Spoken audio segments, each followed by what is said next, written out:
আমার মা কিছু বললে তোমার গায়ে ফোসকা পড়ে, আর তোমার মা যখন তোমারে কিছু বলে তখন কি তোমার গায়ে ফুল চন্দন পড়ে?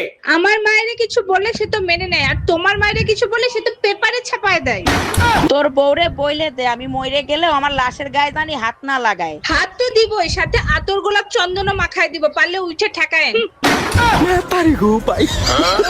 আচ্ছা, নেতারা রাজনীতি করে দেশ চালাবে, দুর্নীতি কেন করে? কারণ নেতারা রাজনীতির পাশাপাশি দুর্নীতিতে পিএইচডি করে ফেলায়, তাই দুর্নীতি করে। জনগণ যেখানে নেতারাতে দেশটাই ছেড়ে দেয়, সেখানে দুর্নীতি করার কি দরকার?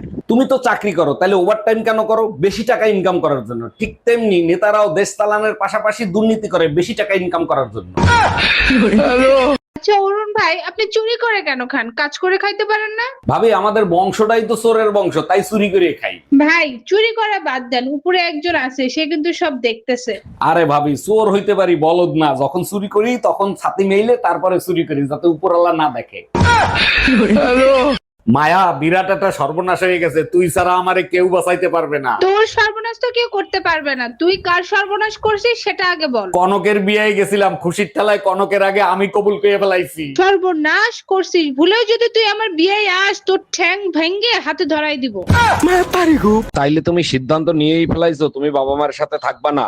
সিদ্ধান্ত বিয়ের পরে নিছিলাম, কিন্তু তোমার কথা চিন্তা করে এতদিন কিছু বলি নাই। বিয়ের আগে তো ওয়াদা করছিলা কখনো বাবা মারে সাইডে যাবা না, তাহলে এখন বেইমানি কেন করতেছো? তোমার তো মান ইজ্জত নাই, আমার তো মান ইজ্জত আছে। মানুষের কথা আমার শুনতে হয়, তুমি তো আর শোনো না। তোমার মতো নিজ ছোট লোক আমার বাপের জন্মে দেখি নাই। মানুষের কথায় তুমি বাপ মারে ছেড়ে চলে যাইতে চাও? আমি নিজ ছোট লোক, কিন্তু তুই কি? তুই তাহলে নির্লজ্জ বেহাইয়া। তা না হলে কেউ শ্বশুর বাড়ি ঘর জামাই হইয়া পইড়া থাকে? ঘরে যতটুকু সময় থাকবে এই বেটা টিভি মোবাইল পেপার নিয়ে থাকবে, আর কোনো কাজ নাই তোমার? আর একটা কাজ আছে, তুমি চাইলে আমি করতে পারি। বউ শাসন করা করব নাকি? তোমার কথা শুনে হাসবো না কাঁদবো বুঝতে পারতেছি না। আজ পর্যন্ত শুনছো পুরুষ নারী নির্যাতন করে শান্তিতে থাকতে পারছে? তুমি না অল্পতেই রাগ হয়ে যাও। আজকের পেপার দেখছো, চাঞ্চল্য এক ঘটনা ঘটছে। পেপারে তো প্রতিদিনে চাঞ্চল্যকর ঘটনা ছাপায়, আজকে কি হয়েছে?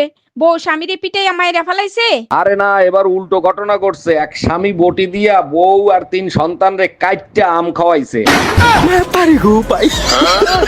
এ বদনা, এই এমন একটা কবিতা শোনাবো, আমরা সগলি শুনে যান একবার মুগ্ধ হয়ে যায়। ক, ছাগলের লেজ ছোট ছোট, কুকুরের লেজ বাঁকা, ওই মেয়ে তোর চেহারাটা দারুন ঝাঁকা নাকা, মোটর সাইকেল 2 চাক্কা, ভ্যানের চাকা 3, বইয়ের জ্বালায় সকল স্বামীর জীবনটা কেরাসিন, ব্রয়লার মুরগির দাম কম, দেশি মুরগির বেশি, গয়না শাড়ি কিনে দিলে মেয়েরা অনেক খুশি, কিল মারে পিঠেতে আর ঘুষি মারে নাকে, পার্লারেতে মেয়েরা মুখে ময়দা সুজি মাখে, বিড়াল ডাকে ম্যাও ম্যাও, কুকুর ডাকে ঘেউ, ছেলেদের মন বোঝার মতো নাই রে দুনিয়াতে কেউ, সাপে কামড়ায় পায়েতে আর মশা কামড়ায় গালে, কলনা দিয়ে মেয়েরা থাকে মিস কল দেওয়ার তালে।